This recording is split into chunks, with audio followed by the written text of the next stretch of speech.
So, మీ పాప విషయంలో జరిగిన గురుకుల పాఠశాలలో ఏదైతే సిట్యుయేషన్ జరిగిందో, అది మన తెలంగాణ రాష్ట్రం మొత్తం చర్చనీయాంశమైంది. సో, ఆ సిట్యుయేషన్ నుంచి మీరు ఎలా బలపడ్డారు?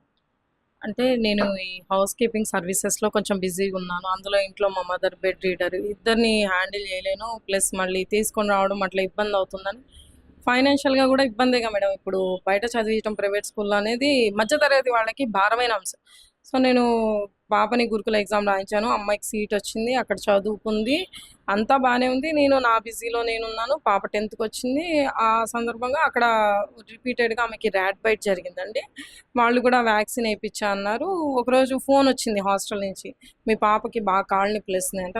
నేనెళ్ళి చూసేసరికి ఆమె లేచి నించోలేని పరిస్థితిలో నా బిడ్డనైతే నేను తెచ్చుకున్నానండి. అసలు ఆ రోజు హాస్పిటల్‌లో జాయిన్ చేయించి అదంతా అసలు ఇప్పటికి తలుచుకున్నా గానీ ఎలా ఇదంతా జరిగిందా అన్నంత ఇదిగా అంత దిగ్భ్రాంతికి లోనయ్యాను నేను. ఓకే. సో, 10థ్‌లో గూడా చాలా మంచి మార్క్స్ వచ్చాయని విన్నాం. సో, ఆ క్షణంలో మీరెలా ఫీలయ్యారు?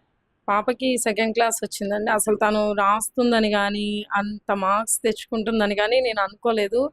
చాలా మోస్ చాలా ఎంత హ్యాపీగున్నాననేది మాటల్లో చెప్పుకోలేను. ఎందుకంటే, మా అమ్మాయి తనంతట తానుగా రాసి నేనైతే రాయమని గానీ ఏమనలేదండి. తనంతట తానుగానే రాసి ఆ మార్క్స్ తెచ్చుకోవడం.